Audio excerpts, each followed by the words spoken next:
पहली बार कैसा लगा, स्वागत हुआ घर में आकर?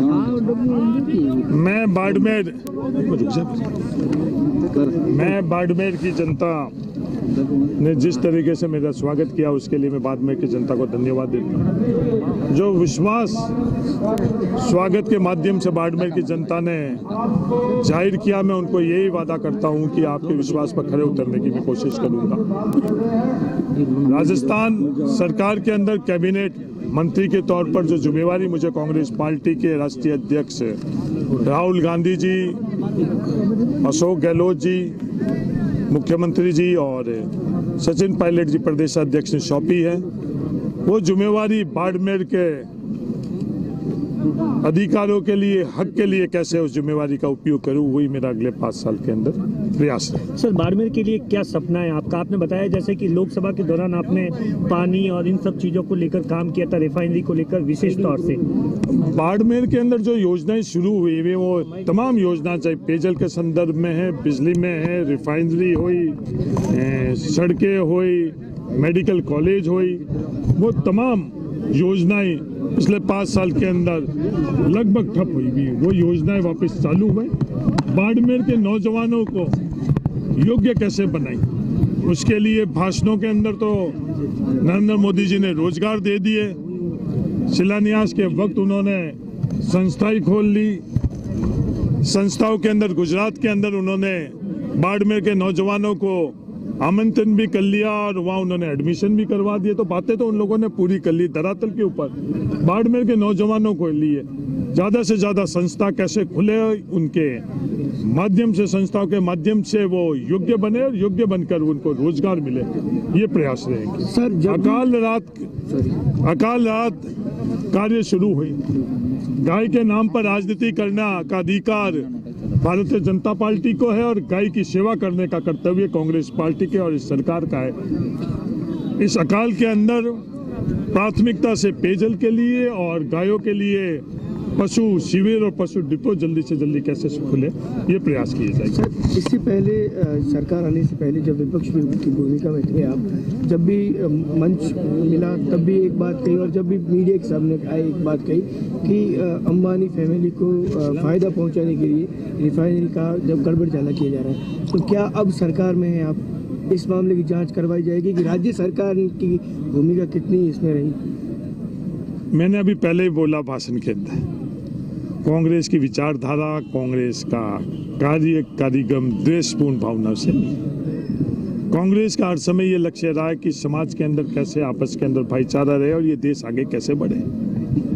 जो गलतियां हुई है या तो उन गलतियों को हम लोग गिनाएं और या वो गलतियां दुरुस्त कर कर राजस्थान को आगे बढ़ाएं। उन दोनों मार्गों के अंदर से ये कोशिश करी गई।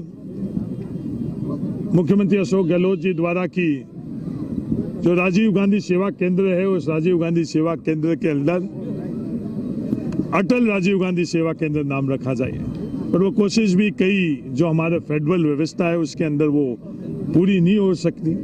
ये सोच है कांग्रेस की, किसी चीज को, लकीर को मिटाना नहीं, उस लकीर को आगे कैसे बढ़ाना, ये सोच कांग्रेस पार्टी की। आपने अपने भाषण में बाड़मेर रेल लाइन की जो बात कही है कि प्रोजेक्ट अधूरा रहा है, अशोक गहलोत लगातार कहते रहे हैं कि बांसवाड़ा डूंगरपुर रेल लाइन के लिए राज्य सरकार ने अपने बजट से अंशदान दिया था, तो क्या बाड़मेर रेल प्रोजेक्ट है उसके लिए कांग्रेस सरकार जो बांसवाड़ा डूंगरपुर लाइन में किया है, क्या कांग्रेस सरकार जो अंशदान देकर पूरा करवाएगी? जो फाइनेंशियल गैप है बाड़मेर जैसलमेर का, वो कितना गैप है वो आप लोगों को अच्छी तरह से पता है। राजस्थान सरकार की जो वित्तीय स्थिति वसुंधरा राजे सिंधिया जी छोड़ कर गई, 1.25 लाख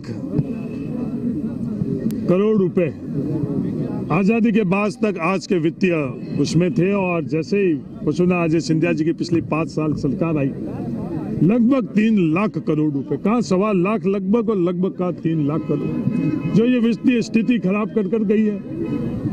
उस वित्तीय स्थिति के अंदर राजस्थान को वापस उस दौर में कैसे लेकर जाए, उस दौर में अगर राजस्थान को ले जाने का राजस्थान की सरकार अगर मैंडेट देगी तो जल्द से जल्द ये जितने भी सपने हैं, चाहे रेलवे लाइन के संदर्भ में, केंद्र सरकार मना कर चुकी है इस प्रोजेक्ट के लिए और राजस्थान सरकार केंद्र सरकार की प्रोजेक्ट वायबल होगा।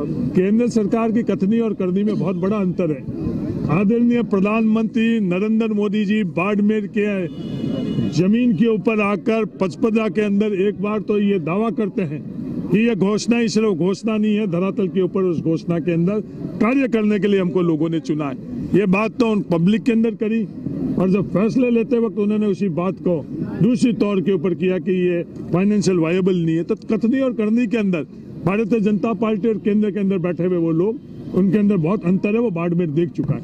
अगर केंद्र के अंदर देश की जनता ने कांग्रेस पार्टी को मौका दिया तो मैं ये विश्वास दिलाता हूँ कि प्राथमिकता से इसकी पैरवी कर इसके संदर्भ सर, आपका 30 मिनट का भाषण हुआ, लेकिन आपने लोकसभा चुनाव का जिक्र नहीं किया। क्या इस बात का मलाल है कि आप लोकसभा चुनाव अब लड़ नहीं पाएंगे या अभी भी संभावना है? देखो, जो मैंने मेरे भाषण में भी कहा, कांग्रेस पार्टी के सदस्य बनने से अपने अधिकारों को आपको अलग रखना पड़ता है। अगर कांग्रेस पार्टी के अगर आप सच्चे सदस्य हो, सच्चे कार्यकर्ता हो, तो अधिकार नहीं है। ये कांग्रेस पार्टी तय करती है। कांग्रेस ने जब कभी भी जिस चीज के लिए तय किया, मैं हर समय तैयार था, हूं और रहूंगा। चाहे अगर मुझे कांग्रेस पार्टी कहेगी आप कैबिनेट मंत्री पर इस्तीफा दो और आप चुनाव नहीं लड़ो, तो भी मैं उसके लिए तैयार हूँ। चाहे कहेगी कि पंचायत समिति के सदस्य के तौर पर लड़ो, तो भी करेंगे। चाहे कांग्रेस पार्टी मुझे कहेगी राष्ट्रपति का चुनाव लड़ो, उसके लिए तैयार हूँ। चाहे कांग्रेस पार्टी कहेगी अमेरिका में जाकर और आप चुनाव लगो, तो कोशिश करूंगा नागरिकता हासिल करके अमेरिका में चुनाव। लोकसभा चुनाव के लिए तैयार है? मैं क्या कह रहा हूँ, ये कांग्रेस पार्टी का अधिकार है। ये चीजें भारतीय जनता पार्टी और दूसरे दलों के अंदर होते हैं। जब अपना खुद का अधिकार रखा जाता, कांग्रेस के अंदर अधिकार दर्ज करने का किसी को भी कांग्रेस को सदस्यता को लेकर कोई बातचीत हुई आला कमान में? जिस तरीके की उनकी या उनके समर्थकों की नाराजगी थी, वो अशोक गहलोत से भी मिले, सचिन पायलट से मिले, हेमाराम जी चौधरी को कैबिनेट, जोधपुर में उनसे आज मुलाकात हो पाई? अशोक गहलोत जी के कैबिनेट के अंदर उनको मंत्री नहीं बनाया, वो बहुत दुर्भाग्यपूर्ण चीज है। पर जो कांग्रेस पार्टी ने फैसला किया है उसे हेमाराम जी चौधरी साहब ने सर स्वीकार किया। मेरा व्यक्तिगत तौर पर और कांग्रेस के तमाम बाड़मेर के कार्यकर्ताओं का लगातार ये प्रयास रहेगा कि हेमाराम जी चौधरी साहब को चाहे कैबिनेट में सदस्य के तौर पर किसी और पद के ऊपर अगर बैठाया जाए तो एक अच्छा संदेश कांग्रेस पार्टी के अंदर, किसानों के अंदर और पूरे प्रदेश के अंदर जाएगा। ये बात सर, राहुल गांधी 9 तारीख को आ रहे हैं, किसान रैली कर रहे हैं जयपुर के अंदर। सचिन पायलट ने आज अभी 2 घंटे पहले ही घोषणा की। कितनी बड़ी रैली होगी और ये किसानों के लिए ऋण माफी है और आगे जाकर केंद्र सरकार पर दबाव बनाया जाएगा?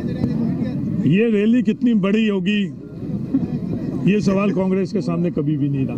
रैली में किस भावना से आएंगे? बड़ी रैली तो हम लोगों ने नरेंद्र मोदी जी की रैली का प्रयास देख चुके हैं। जब सरकारी तंत्र का दुरुपयोग कर धन बल का दुरुपयोग करके रैली की संख्या बढ़ाई जाती है, ये कांग्रेस की सोच और संस्कृति नहीं है। कांग्रेस राजस्थान के नागरिकों से अपील करेगी, उस भावना से राजस्थान के लोग आएंगे, वो कांग्रेस की रैली की सफलता और असफलता का पैमाना रहेगा। मेरा एक अंतिम ये सवाल है कि बहुत सारे बेरोजगार, चाहे रीट की बात करें, चाहे और काफी मुद्दों की बात करें, बड़ी उम्मीद के साथ आस के साथ सरकार के सामने देख रहे हैं, उनसे क्या आप कहना चाहेंगे? बेरोजगारों से मेरा यही कहना है कि राजस्थान सरकार अब जो है वो राजस्थानियों के लिए है और आप लोगों के लिए है, नौजवानों के लिए। वो दिन चले गए राजस्थान की सरकार लंदन में बैठे हुए ललित मोदी जी का हित देखती थी, अडानी और अंबानी का हित देख रही। जो तमाम फैसले आने वाले 5 वर्ष के अंदर होंगे, राजस्थान के बेरोजगार लोगों के लिए होंगे, नौजवानों के लिए होंगे, ये मैं इनको विश्वास दिलाना चाहूँगा।